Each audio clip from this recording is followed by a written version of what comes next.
പുറപ്പാടിൻ്റെ പുസ്തകത്തിൽ നിന്നുള്ള വായന. അദ്ധ്യായം 18. മോശയും ജത്രോയും. മോശയ്ക്കും അവൻ്റെ ജനമായ ഇസ്രായേലിനും വേണ്ടി ദൈവം എന്തെല്ലാം ചെയ്തുവെന്നും അവിടുന്ന് അവരെ ഈജിപ്തിൽ നിന്ന് എപ്രകാരം മോചിപ്പിച്ചുവെന്നും മിദിയാനിലെ പുരോഹിതനും മോശയുടെ അമ്മായിയപ്പനുമായ ജത്രോ കേട്ടറിഞ്ഞു. മോശ തൻ്റെ ഭാര്യ സിപ്പോറയെ തിരിച്ചയച്ചപ്പോൾ അവൻ്റെ അമ്മായിയപ്പൻ ജത്രോ അവളെയും അവളുടെ 2 പുത്രന്മാരെയും സ്വീകരിച്ചു. അവരിൽ ഒരുവൻ്റെ പേർ ഗർഷോം എന്നായിരുന്നു. കാരണം ഞാനൊരു പ്രവാസിയാകുന്നു എന്നു പറഞ്ഞാണ് മോശ അവന് പേരിട്ടത്. അവൻ്റെ പേർ എലിയേസർ എന്നായിരുന്നു. കാരണം എൻ്റെ പിതാവിൻ്റെ ദൈവമാണ് എൻ്റെ സഹായം. അവിടുന്ന് ഫറവോയുടെ വാളിൽ നിന്ന് എന്നെ രക്ഷിച്ചു എന്നവൻ പറഞ്ഞു. മരുഭൂമിയിൽ ദൈവത്തിൻ്റെ മലയുടെ സമീപം കൂടാരമടിച്ചിരുന്ന മോശയുടെ അടുക്കലേക്ക് അവൻ്റെ ഭാര്യയെയും പുത്രന്മാരെയും കൂട്ടിക്കൊണ്ട് അമ്മായിയപ്പൻ ജത്രോ വന്നു. ഒരുവൻ വന്ന് മോശയെ അറിയിച്ചു, നിന്റെ അമ്മായിയപ്പൻ ജത്രോ നിന്റെ ഭാര്യയോടും അവളുടെ 2 പുത്രന്മാരോടും കൂടെ വന്നിരിക്കുന്നു. മോശ ഉടനെ തൻ്റെ അമ്മായിയപ്പനെ സ്വീകരിക്കാൻ പുറത്തേക്ക് വന്നു. അവൻ ജത്രോയെ നമസ്കരിക്കുകയും ചുംബിക്കുകയും ചെയ്തു. കുശലപ്രശ്നത്തിന് ശേഷം അവർ കൂടാരത്തിനുള്ളിലേക്ക് പോയി. ഇസ്രായേൽക്കാർക്ക് വേണ്ടി ഫറവോയോടും ഈജിപ്തുകാരോടും കർത്താവ് ചെയ്ത കാര്യങ്ങളും വഴിയിൽ വെച്ച് തങ്ങൾക്ക് നേരിട്ട പ്രയാസങ്ങളും കർത്താവ് നൽകിയ സംരക്ഷണവുമെല്ലാം മോശ അമ്മായിയപ്പനോട് വിവരിച്ചു പറഞ്ഞു.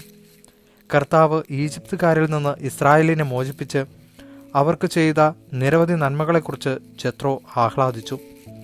അവൻ പറഞ്ഞു, ഈജിപ്തുകാരിൽ നിന്നും ഫറവോയിൽ നിന്നും നിങ്ങളെ രക്ഷിച്ച കർത്താവ് വാഴ്ത്തപ്പെട്ടവനാകുന്നു. കർത്താവ് സകല ദേവന്മാരെക്കാളും വലിയവനാണെന്ന് ഇപ്പോൾ ഞാൻ മനസ്സിലാക്കുന്നു. എന്തെന്നാൽ ഈജിപ്തുകാർ അവരോട് അഹങ്കാരപൂർവ്വം പെരുമാറിയപ്പോൾ അവരുടെ പിടിയിൽ നിന്ന് അവിടുന്ന് തൻ്റെ ജനത്തെ മോചിപ്പിച്ചു. മോശയുടെ അമ്മായിയപ്പനായ ജത്രോ ദൈവത്തിന് ദഹനബലിയും മറ്റു ബലികളും സമർപ്പിച്ചു. ജത്രോയോടൊന്നിച്ച് ദൈവസന്നിധിയിൽ ഭക്ഷണം കഴിക്കുന്നതിനായി അഹറോനും ഇസ്രായേലിലെ ശ്രേഷ്ഠന്മാരും വന്നു. ന്യായാധിപന്മാർ. പിറ്റേ ദിവസം മോശ ജനത്തിൻ്റെ തർക്കങ്ങൾ തീർക്കാൻ ഉപവിഷ്ടനായി. പ്രഭാതം മുതൽ പ്രദോഷം വരെ ജനങ്ങൾ മോശയുടെ ചുറ്റും കൂടി നിന്നു. മോശ തൻ്റെ ജനത്തിനു വേണ്ടി ചെയ്യുന്നതെല്ലാം കണ്ടപ്പോൾ അമ്മായിയപ്പനായ ജത്രോ അവനോട് ചോദിച്ചു, നീ ജനത്തിനു വേണ്ടി ചെയ്യുന്നതെന്താണ്? രാവിലെ മുതൽ വൈകുന്നേരം വരെ ജനമെല്ലാം നിന്റെ ചുറ്റും കൂടിയെടുക്കാൻ ഇടയാകത്തക്ക വിധം നീ ഇവിടെ ഒറ്റയ്ക്കിരിക്കുന്നത് എന്തുകൊണ്ട്? മോശ പറഞ്ഞു, ദൈവഹിതം അറിയാനായി ജനം എന്നെ സമീപിക്കുന്നു. എന്തെങ്കിലും തർക്കമുണ്ടാകുമ്പോൾ അവർ എൻ്റെ അടുക്കൽ വരുന്നു. ഞാൻ അവരുടെ കലഹങ്ങൾ തീർക്കുന്നു. ദൈവത്തിൻ്റെ ചട്ടങ്ങളും നിയമങ്ങളും അവരെ പഠിപ്പിക്കുകയും ചെയ്യുന്നു.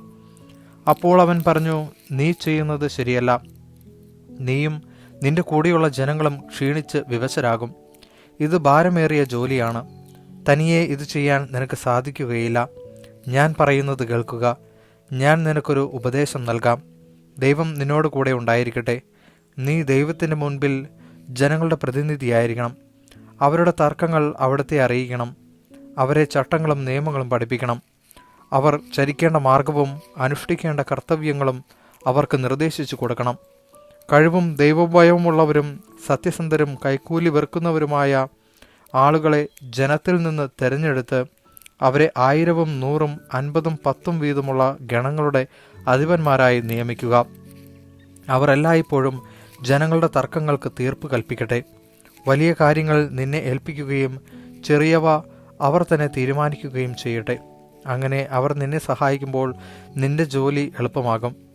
ഇത് ദൈവകൽപ്പനയാണെന്ന് ഗ്രഹിച്ച് ഇപ്രകാരം പ്രവർത്തിച്ചാൽ ജോലി നിർവിഘ്നം തുടരാൻ നിനക്ക് സാധിക്കും. ജനങ്ങൾ സംതൃപ്തരായി തങ്ങളുടെ വസതികളിലേക്ക് മടങ്ങുകയും ചെയ്യും. മോശ അമ്മായിയപ്പൻ്റെ ഉപദേശം കേട്ട് അതനുസരിച്ച് പ്രവർത്തിച്ചു. മോശ ഇസ്രായേൽക്കാരിൽ നിന്ന് സമർത്ഥരായ ആളുകളെ തിരഞ്ഞെടുത്ത് 1000ഉം 100ഉം 50ഉം വീതമുള്ള 10ഉം വീതമുള്ള ഗണങ്ങളുടെ മേൽ അവരെ അധിപന്മാരായി നിയമിച്ചു. അവർ എല്ലായ്പ്പോഴും ജനങ്ങളുടെ ഇടയിൽ നീതി നടത്തി. സുപ്രധാനമായ കാര്യങ്ങൾ മോശയെ ഏൽപ്പിച്ചു. ചെറിയ കാര്യങ്ങൾ അവർ തന്നെ തീരുമാനിച്ചു. അനന്തരം മോശ അമ്മായിയപ്പനെ യാത്രയാക്കി. അവൻ സ്വന്തം നാട്ടിലേക്ക് മടങ്ങി. ദൈവവചനമാണ് നാം കേട്ടത്.